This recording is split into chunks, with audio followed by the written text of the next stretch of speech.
bounty was put on Grey Wolf's head, and that's how I came to hunt him in the mountains. Mountains so high they tickled the nether regions of heaven.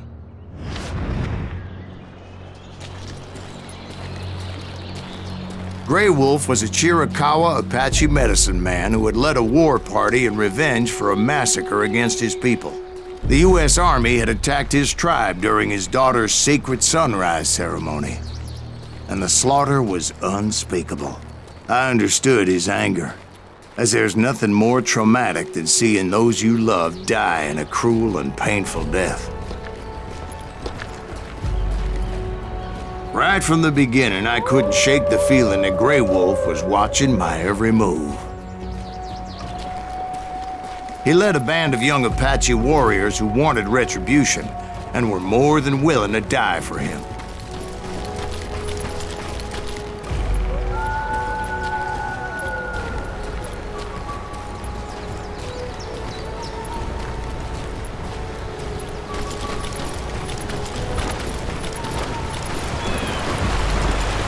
They saw me before I saw them.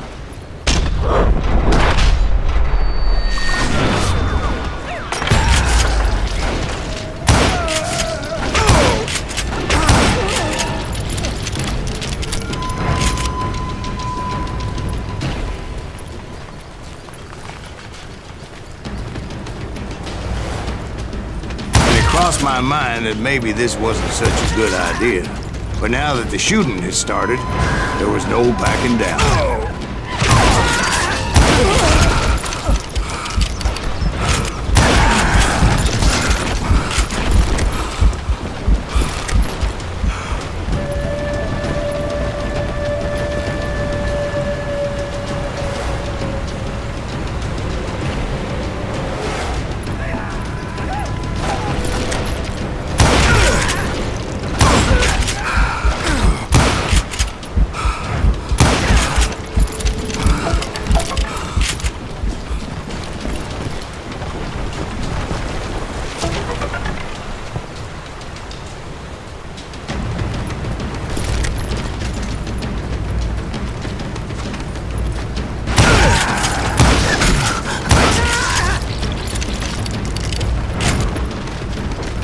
It was rugged country, the winter home of the Chiricahuas, and that's why they had retreated there.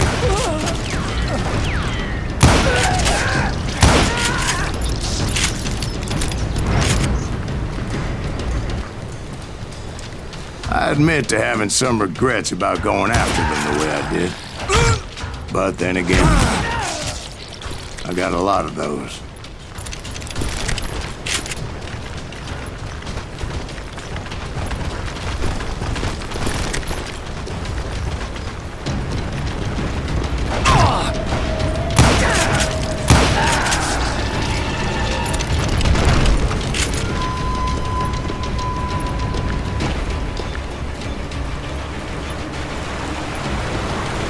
Did you find Grey Wolf?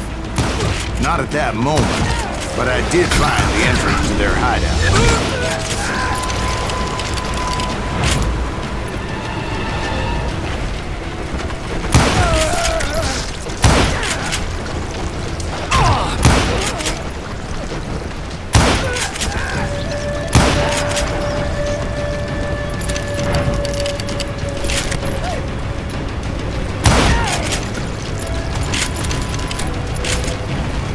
Deep crevice that led to a deeper cave. Don't tell me you went in there. Yeah, but it's not out of bravery so much as pure, angry cussedness.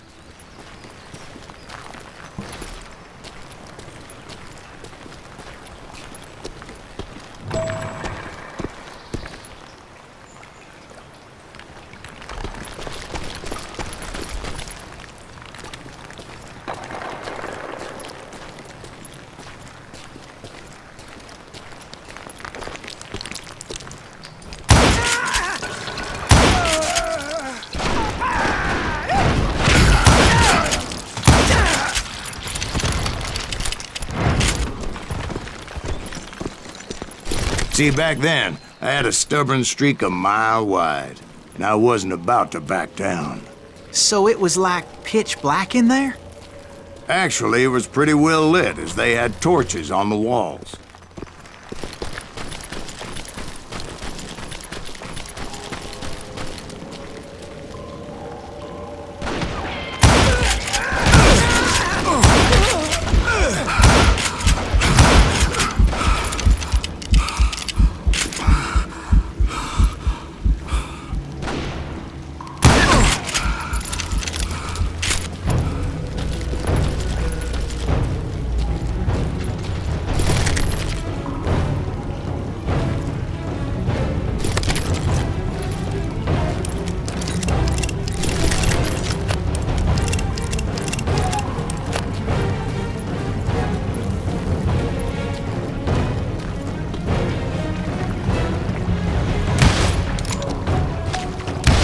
Was his cave?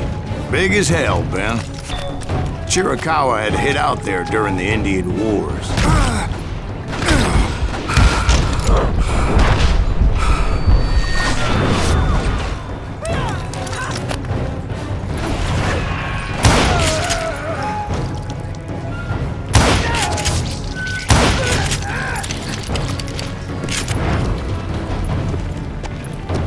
They thought it was haunted with the ghosts of those murdered by the horse soldiers. The cave was haunted with dead Indian ghosts?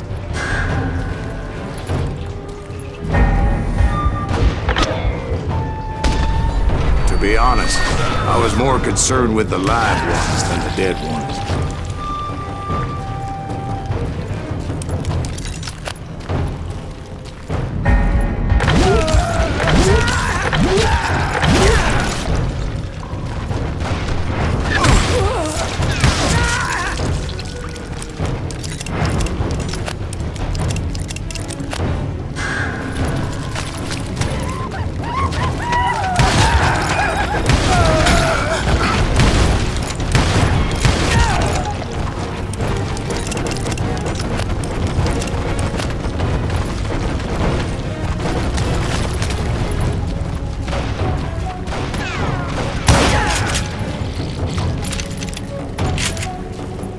How come you know so much about Indians?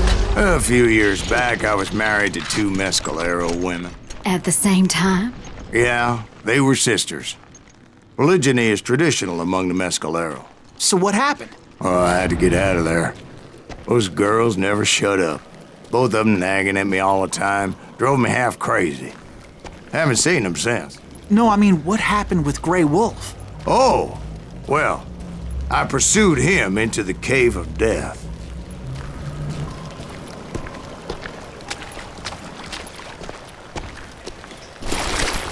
I came upon this flooded grotto, and that's when I saw him.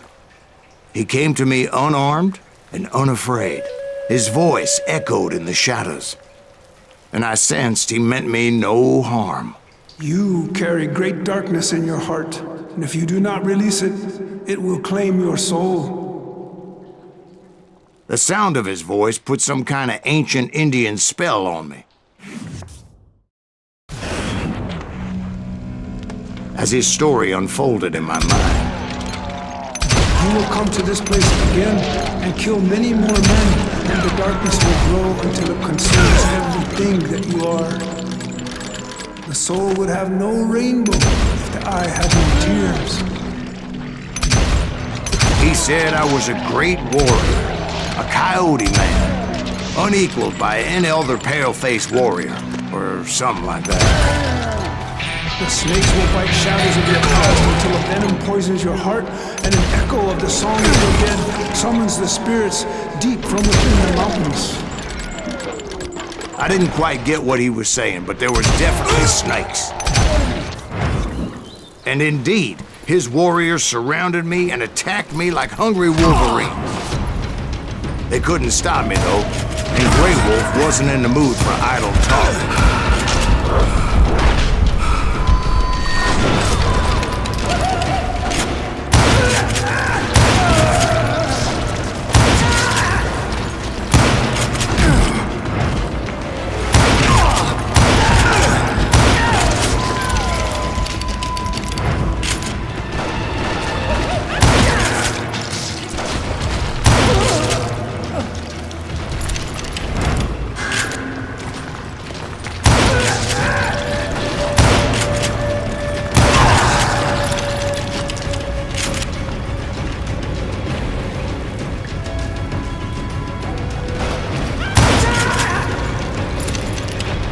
swear I couldn't see any way out of this trap. But suddenly, one just appeared. Kind of like a miracle.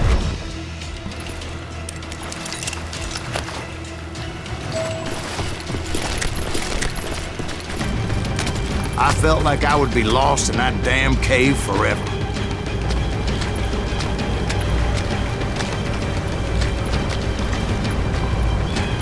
Finally, I found myself back outside, perched on the edge of a precipice overlooking a thundering whitewater river. To get where I was going required several leaps of faith, but no way in hell I was turning back. I chased after him, determined to make him explain the meaning of all that mumbo-jumbo. Mumbo-jumbo's right. Are you making this all up as you go? A few details may be fuzzy, brother, but I am relating exactly what happened to me. There were dozens of Apache warriors aiming at me from on high. Dozens? Well, maybe not dozens, but there was a lot of them. At least 3 or 4. Well, more than that, little lady.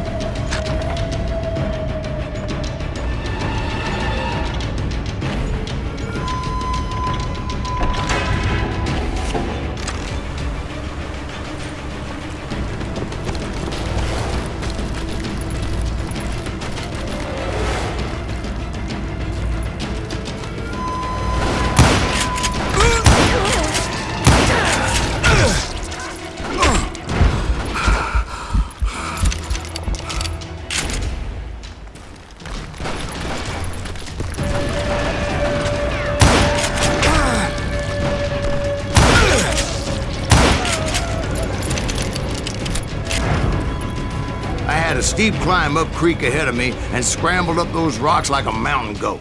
I was determined to locate Grey Wolf and find out exactly what the hell he was trying to tell me.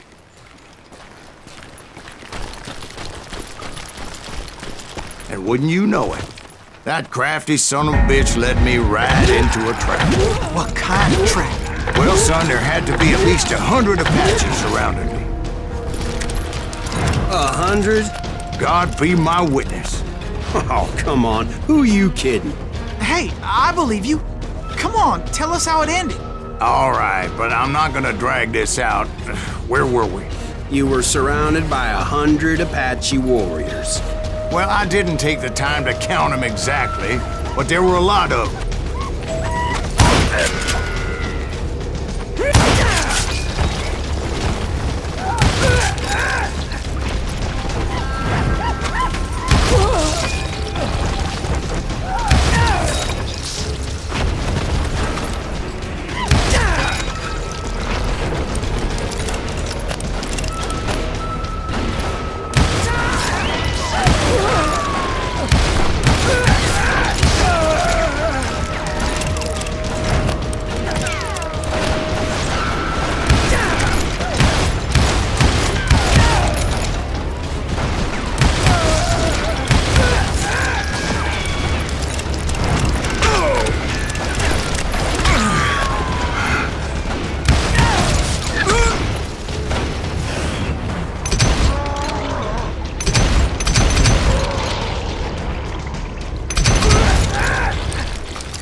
And in the end, a path appeared before me that I had not seen before.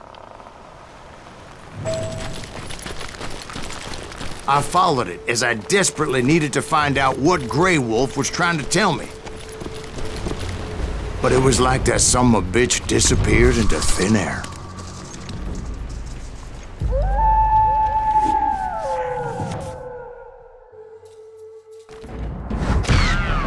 Never did find him. And never did collect my goddamn bounty.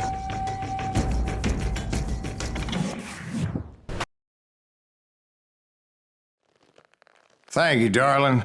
It's interesting how the truth can sometimes seem, might malleable, depending upon your point of view. Like how those dime novels make you out to be something you're not? Jack, don't be starting trouble. No, he's right. They do tend to exaggerate. Did they exaggerate your part in taking down the Daltons? Well, I was there in the flesh, boy, so I saw what happened firsthand.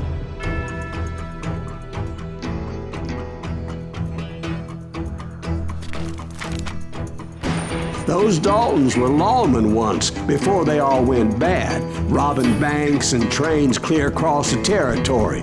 Until Coffeeville, of course. I was one of the citizens who took up arms that day. Fighting on the side of right? I did my best, sir. We all did.